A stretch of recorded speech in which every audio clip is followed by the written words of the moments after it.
श्री राधे श्याम निताई गौर हरि बोल। श्री श्री प्रेम भक्ति चंद्रिका श्री प्रेम अवतार श्री श्री नरोत्तम दास ठाकुर महाशय विरचित श्री श्री प्रेम भक्ति चंद्रिका 8 नंबर त्रिपदी में ठाकुर महाशय ये कह रहे हैं, जय सनातन रूप प्रेम भक्ति रसकोप जुगल उज्ज्वलमयी तनु যাহার प्रसादे लोक पाशरिल दुख सुख प्रकटिल कल्पतरु जनु। अच्छा, यहाँ पे ठाकुर महाशय बोलना चाहते हैं रूप सनातन का महिमा कर रहे हैं। क्यों? ये जो अनर्पित चरिंग चिरात करुणाय अवतीर्ण कलियो समर्पित उन्नत उज्ज्वल संग सभक्ति श्रियम हरिपुर सुंदर द्योति कदम बसंत सदा हृदय कंदर स्फुरत बसचि नंदन। ये जो बहुत दिन से नहीं दिया है, बहुत दिन से मतलब ये तो ब्रह्मा का रोज़ाना देता है, लेकिन ब्रह्मा का रोज़ाना जीव के लिए इतना लंबा समय है ना, इसलिए ऐसा लगता है बहुत दिन नहीं दिया। जो बोल रहे अनर्पित कभी अर्पण नहीं हुआ था, लेकिन बहुत लंबा समय गैप पर गया, इसलिए कभी अर्पण ही नहीं किया था। अनर्पित चरिंग चिरात करुणाय अवतीर्ण कलो समर्पित उन्नत उज्ज्वल रसन। ये जो उन्नत उज्ज्वल रस है ये कौन दे सकते हैं? बोले ये रूप सनातन। क्यों? ये जो राधा रानी है उनका नित्य किंकरी है ये दोनों। बाकी सब में जो है, जैसे वैश्वअवतार वृंदावन दास ठाकुर उन्होंने चैतन्य भागवत में बोल के गया वैकुंठनाथ वैकुंठपति, उनमें थोड़ा राधे श्याम, उनमें थोड़ा ऐश्वर्य भाव रह गया। लेकिन जो शुद्ध उज्जवल रस है वो रूप सनातन दे सकेंगे, क्योंकि राधा रानी का जो हार्दो भाव है वो ये दोनों जानते हैं। तो इसलिए महाप्रभु दोनों को शिक्षा दिया, रूप शिक्षा और सनातन शिक्षा, दोनों को शिक्षा दे कि ये जो ब्रज का रस है ये प्रचार करने के लिए बोल के गया। जब ये दोनों भजन कर रहे थे तो कोई आके वृंदावन घूम के जाता था तो सब लोग पूछते थे, केहो यदि देशे जाए देखी वृंदावन ताहादेर के पूछे प्रभुर पारिषदगण। अच्छा बताओ, ये जो रूप सनातन ये कैसे रहते हैं, उनका वैराग कैसा है, उनका भजन आदर्श कैसा है, उनका प्रचार कैसा है, उनका ग्रंथ अध्ययन वगैरह कैसा करते हैं। तो फिर वो लोग बताते ऐसे ऐसे कबूर शुष्क चनार चिबाई भोग परिहरी एक एक वृक्ष तले एक एक बातवाद और छेरा गाथा नेरा माथा गाय परने बहिर्वास लोके जिज्ञासा करले बोले मन चैतन्य दास। ऐसे ऐसे चैतन्य महाप्रभु का नाम लेके दिवारात्रि अष्टप्रहर नाम संकीर्तन से भजन कर रहे हैं। कभी कभी 2-4 दंडा होता है वो भी ठाकुर जी का चिंतन नहीं करते हैं, कभी भजन के आवेश में वो भी नहीं होता। ऐसे ठाकुर जी का भजन कर रहे हैं और ऐसा वैराग्य है। जैसे बोल के गया ना, महाप्रभु किस लिए आया था? वैराग्य विद्या निज भक्ति योग शिक्षा आत्म के पुरुष पुराण श्री कृष्ण चैतन्य शरीरधारी कृपा अम्बुदिस्तमहं प्रपद्ये कालांग नष्टं भक्ति योगं च प्रादुष्कृतं कृष्ण चैतन्य नाम आविर्भूतस्तस्य पादारविंदे गारं गारं लियतं चित्त भृंग। ये 2 श्लोक सार्वभौम भट्टाचार्य ने रचना करके 2 भित्तु दे के पाठा दिया प्रभु के पास। तो वो प्रभु के पास ये 2 श्लोक पहुँचने से पहले मुकुंद ये भीत में लिख दिया। क्या लिखा? बोला वैराग्य विद्या। ये जो वैराग्य विद्या प्रभु शिक्षा देने के लिए आया। ज्ञान वैराग्य भक्ति इज्जत ज्ञान वैराग्य और निज भक्ति। निज भक्ति क्या है? ये जो उज्जवल भक्ति है। उज्जवल भक्ति मतलब शांतोदास शक्य वात्सल्य मधुर। ये जो मधुर रस है इसको उज्जवल भक्ति कहा जाता है। ये उन्नत उज्जवल बाकी और शांतोदास शक्य वात्सल्य में एक एक करके एक एक गुण दूसरे के अंदर है। जैसे धरती आसमान से लेकर धरती तक है। और मधुर में जैसे उज्जवल रस में सब कुछ समाहित है। धरती में गंधगुना, पृथ्वी में शब्द स्पर्श रूप रसगंध 5 है। तो ये है प्रभु का निज भक्ति। शिक्षात्मक पुरुष पुराण श्री कृष्ण चैतन्य शरीरधारी कृपा अम्बुदिस्तमहं प्रपद्ये। ये जो कृपा का समंदर है ये सब जगत के शिक्षा देने करुणा रूप से आया है। और कालांग नष्टं भक्ति योगं च प्रादुष्कृतं कृष्ण चैतन्य नाम आविर्भूतस्तस्य पादारविंदे गारं गारं लियतं चित्त भृंग। और जो काल में ये नष्ट हो गया, लुप्त हो गया, तब कर्म की प्रधान मानते थे और भक्ति प्राय लुप्त हो गया था, तब महाप्रभु आया, आके अपना जो भक्ति है वो प्रचार किया। ऐसे जो चैतन्य नाम रूप से महाप्रभु स्वयं भगवान अवतीर्ण है, यहाँ उनका चरण पद्म रूप वहाँ से मैं मेरा मन रूप भृंगो उसका चरण मधु आह्वान करते तो बोला है जय सनातन। ऐसे जो रूप सनातन ने जो वैसे उज्जवल उन्नत उज्जवल रस प्रचार किया। अच्छा यहाँ पे तो वैराग्य किया, लेकिन वैराग्य को महाप्रभु भक्तगणेर वैराग्य प्रदान जहाँ प्रीत हन गौर भगवान। लेकिन ये तो देखा जाता है कि रूप सनातन तो स्वाभाविक साधक के नहीं भजन कर रहे, जो साधक भजन आग्रह नियम वगैरह कर रहे, लेकिन उनका जो स्वरूप है वो नित्य उज्जवल है। वो फिर जगत को ये शिक्षा देने के लिए देखो हम लोग नित्य सिद्ध परिकर होकर यहाँ पे जगत में आया आके भजन कर रहे, तुम लोग भी ऐसे ही इसी मार्ग से ये आदर्श लेके भजन करके राधा रानी के चरणारविंदों में जाओ, इसी आदर्श में। इसलिए उन लोग साधक के रूप से हमारा रूप सनातन सिद्धों का आदर्श लेने के लिए नहीं बोला, उनका जो वाणी है वो मानो, लेकिन आदर्श रूप सनातन का। क्योंकि समझ बोले सिद्धेर जहाँ लक्षण साधक का वही साधन है।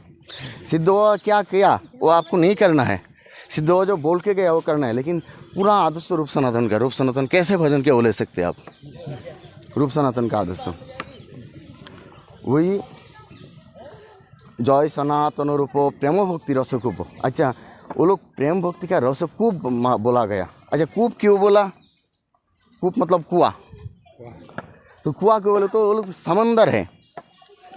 अच्छा कृपा का समंदर है, प्रेम का समंदर, लेकिन समंदर से उपमा नहीं दिया, बोला रसकूप मतलब कुआं के तंग।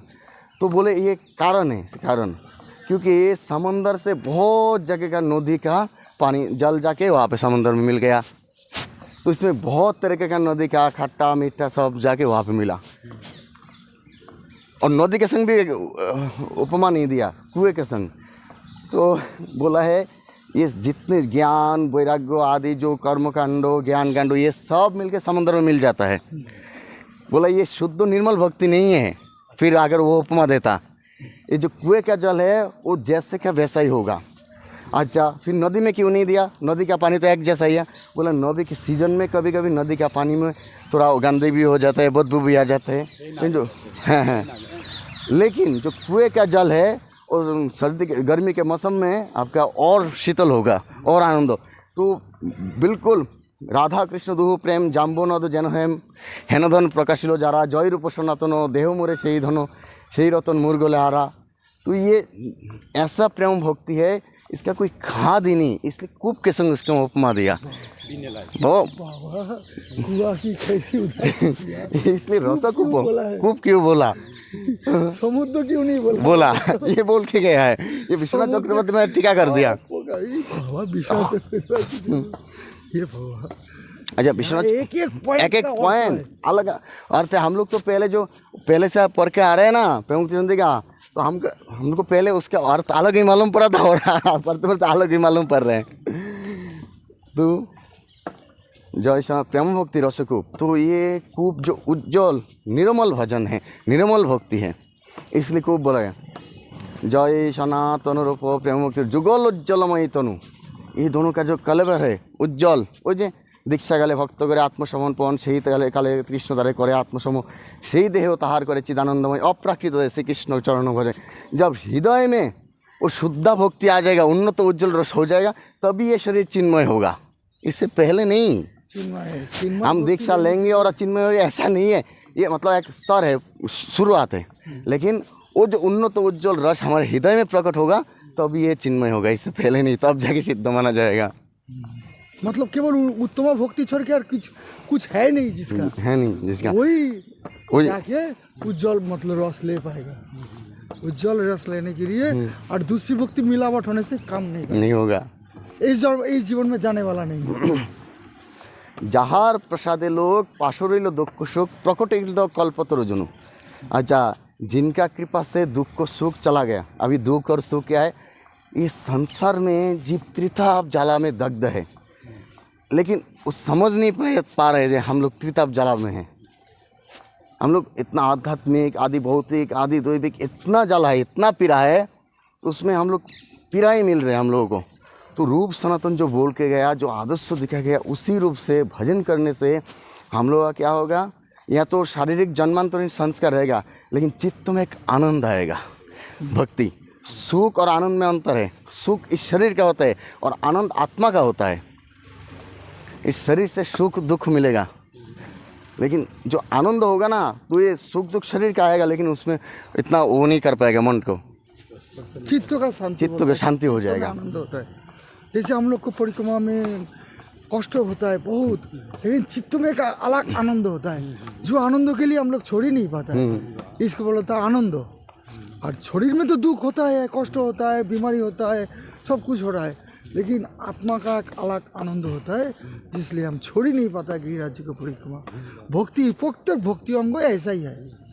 तो ये भक्ति अंग जो शुद्ध भक्ति है, भगवान का नाम और चिंतन, ये भक्ति सबसे ऊंचा भक्ति है। छोड़ नहीं पाते, इसी को निष्ठा बोलते हैं। है, छोड़ नहीं पाता, इसको निष्ठा नहीं बोलते। इसको निष्ठा नहीं कहता। ये तो एक प्रकार का निष्ठा है ही है, नियम करके कर रहे।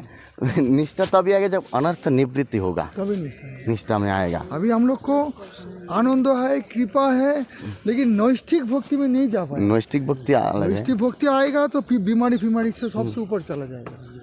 तब तो जो इच्छा करने चाहिए वही करेंगे, नाम चिंतन करेंगे, विषय मुक्त हो जाएंगे। शरीर का दुष्कृति जाता अनर्थ तो कुछ नहीं पाएगा, सुकृति जाता अनर्थ तो कुछ कर नहीं पाएगा। मतलब एक प्रकार से भक्ति का द्वार खोल गया। ऐसा कुछ रहने से भी नियम में बाधा नहीं डालेगा। नहीं ये निष्ठा आ गया, मतलब एक प्रकार बहुलांश हो गया। 80% मान लो, 80% हो गया। फिर हो गया। रहने का मतलब है हमारे शरीर में जोड़ का बुखार है, वो उसमें कोई टच नहीं कर पाएगा। बुखार रहेगा शरीर में, उसको नियम में बाधा नहीं डाल पाएगा। नहीं डाल पाएगा, हाँ, नहीं डाल पाएगा। नियम में बाधा नहीं करेगा।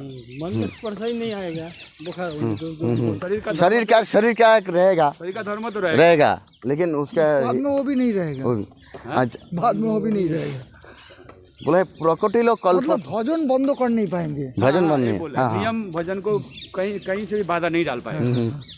वो बोल रहे प्रकृति लोग कल्पतरु जनु। ये कल्पतरु से इस रूप सनातन का उपमा दिया है। तो ये कल्पतरु क्यों बोला? तो ये कल्पतरु से आप जो मांगेंगे वही मिल जाएगा, लेकिन कोई दूसरा रास्ता भी नहीं उपमा देने का। लेकिन बोल रहे ये वैसा दिख रहा है, लेकिन ऐसा कल्पतरु नहीं है। आप मान लीजिए कल्प वृक्ष है, इससे अच्छा बुरा उन लोगों का ज्ञान नहीं है। आप बोलेंगे अगर ये मेरे पास बहुत सारा धन मिल जाए कल्पतरु के पास जाके, तो ये संग संग बहुत सारा धन दे देगा। अरे अगर कोई अभी शेर आ जाए और मुझे खा जाए, वो शेर भी आ जाए, खा भी जाएगा। जो आप सोचेंगे वही देगा, उसका हिताहित ज्ञान नहीं है। जो मांगेंगे वही दे देगा। लेकिन जो रूप सनातन ऐसा कल्पतरु है, आपके लिए जो अच्छा चीज़ है वही देगा। आप विषय मांगेंगे, बोलेगा विषय लेके क्या करोगे, तुम भजन करो। जैसे ब्राह्मण का उदाहरण दिया। हाँ, तो ब्राह्मण को पहले विषय दिखा के फिर बोला, जो ब्राह्मण आया दर्शन थे ही, मतलब उनको मन पवित्र हो गया, विषय लेने की प्रवृत्ति नष्ट हो गया। तो उनको स्मरण करने से, उनको चिंतन करने से वो ऐसा कल्पतरु तुमको सर्व विषय मुक्त करा के शुद्ध भक्ति दान करेंगे, तुम्हारी अज्ञानता का पूरा नष्ट कर देंगे। एक बार सनातन गोस्वामी को स्पर्श मुनि मिला, तो उन्होंने देखा माधुगुरी का क्या है स्पर्श, तो उन्हें राग से वो ढाक दिया। तो बहुत दिन बाद ब्राह्मण गया धन के लिए काशी विश्वनाथ के पास। तो विश्वनाथ बोले जाओ तुम वहाँ पे मदन मंटिला में यमुना के तट पे भजन कर रहे सनातन गोस्वामी, उसके पास जाओ, उसके पास धन है। अच्छा, ब्राह्मण आया, आके बोला दंडवत के ऐसे ऐसे मुझे काशी विश्वनाथ ने भेजा है, ऐसा ऐसा आपके पास धन है। सनातन गोस्वामी तो हैरान रहे, वो तो भूल गया, बहुत दिन का बात है। बोला मेरे पास धन है और मैं ठहरा, मैं माधुगुरी करके खाता हूँ, मेरे पास फूटी सिक्की भी नहीं है, आप बोल रहे धन है। वो जा रहा था, वो बोला काशी विश्वनाथ ने बोला। फिर वो जब जा रहा था, वो ब्राह्मण याद है, अरे ब्राह्मण रुको रुको रुको, यहाँ पे देखो, यहाँ पे कुछ है। और ब्राह्मण ढूंढ रहे, नहीं मिल रहे। तो ब्राह्मण को सनातन गोस्वामी कह रहे ढंग से ढूंढो, अभी मैं नहा लिया, सर्दी का मौसम भी है, अभी छूँगा तो नहाना पड़ेगा, ढंग से देखो। फिर ढूंढते ढूंढते वो मिल गया। तो गोस्वामी पाद कह रहे समझ गए क्या है? बोला क्या है? स्पर्श मुनि लोहा पे लगा हो तो सोना बन जाएगा। ब्राह्मण तो बहुत खुश हो गया, स्पर्श मुनि मतलब मिल गया तो ये तो पूरा धरती का राजा बन गया। वो खुश होकर जा रहा था, फिर उसके मन में संदेह हुआ, ये गोसाई ये क्या कर रहा है? बोल रहे वो तो वैसे लंगोटी पहन के रहता है, कुछ है नहीं, और बोल रही है छूंगा तो मुझे नहाना पड़ेगा, जबकि ये स्पर्श मुनि है। क्या कारण है ये? फिर घूम के आया ए गुसाई ए जेई दने होइया दनी मनिरे ना मानद मनी সেই धन तुम मोने हमारे दिवा। जिस धन से तुम धनी हो के तुम मनी को मनी नहीं समझ रहे हो, मुझे वही धन चाहिए। बोला अगर वही धन चाहिए या फिर यमुना में फेंक दो। और जैसे गुसाई, एक तो काशी विश्वनाथ का कृपा हुआ और गुसाई की सनातन गोस्वामी का दर्शन मिल गया, उनका कृपा हो गया, संग संग यमुना में फेंक दिया। संग संग स्पर्शमणि यमुना में फेंक दिया। फिर बोला जाओ अभी नहा के आओ। जैसे ही नहा के आया उनको हरिनाम महामंत्र धन दिया। तो ऐसे कृपा करते हैं रूप सनातन। जहार प्रसादे लोग पाशरिलो दुखुशुक प्रकटिलो कल्पतरु जनु। ये जगत का कल्पतरु में और रूप सनातन में ये फ़र्क है। ये अच्छा चीज़ ही देते हैं, वैसा चीज़ नहीं देते। सनातन को ज़्यादा स्मरण करोगे तो भिखारी ही बन जाओगे। चिंता रखियो, रूप सनातन को ध्यान करना, स्मरण करना, ये बहुत पद है। भिखारी बनाएंगे ही छोड़ेंगे, शुद्ध भक्ति दानी करेंगे, चरण भजन कराएंगे, राधा रानी के चरण में ले जाएंगे भाई। और जो सत्तिकार में कांगाल हो पाया, कांगाल मतलब उसके पास दूसरा कोई अवलंबन नहीं है एक ठाकुर जी के अलावा, वही कांगाल है। दूसरा कोई अवलंबन नहीं है बिना ठाकुर जी के। तो महाप्रभु बोल के रखा सनातन कांथा करंगदारी मोर कांगाल भक्तगण वृंदावने आसिले तादेर करियो पालन। जो कांथा करंगदारी मेरा कांगाल भक्त है वो अगर वृंदावन है उसको तुम पालन करना। और जो सत्तिकार में कांगाल हो पाया उसको सनातन गोस्वामी आज भी रक्षा करता है। वो हमारे गोवर्धन का सिद्ध हुआ था कांगाल, उनसे आके सनातन गोस्वामी ललिता सखी आई तो सनातन गोस्वामी पूछ रहा था कृष्णदास आनंद में हो, भजन में ठीक हो, माधुगरी मिल रहा है, कोई परेशानी तो नहीं है? उनसे पूछ रहे वो कांगाल है। तो अरे कांगाल होना पड़ेगा, इसलिए बहुत साधना की अपेक्षा है कांगाल होने के लिए। तो जो कांगाल सत्तिकार में हो पाया और उस गोस्वामी पाद का कृपा उनको मिल गया। बाबा आज के लिए इसके बाद आएगा तो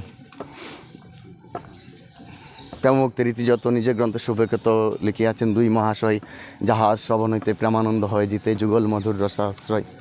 যুগল কিশোর প্রেম লক্ষ্যবান যেন হেম হেন ধন প্রকাশিল যারা, জয় সনাতন জয় रूप सनातन देह मुरे से ही धनो से ये काल होगा बाबा। आज के लिए विश्राम। जय जय श्री राधे श्याम निताय गौर हरि।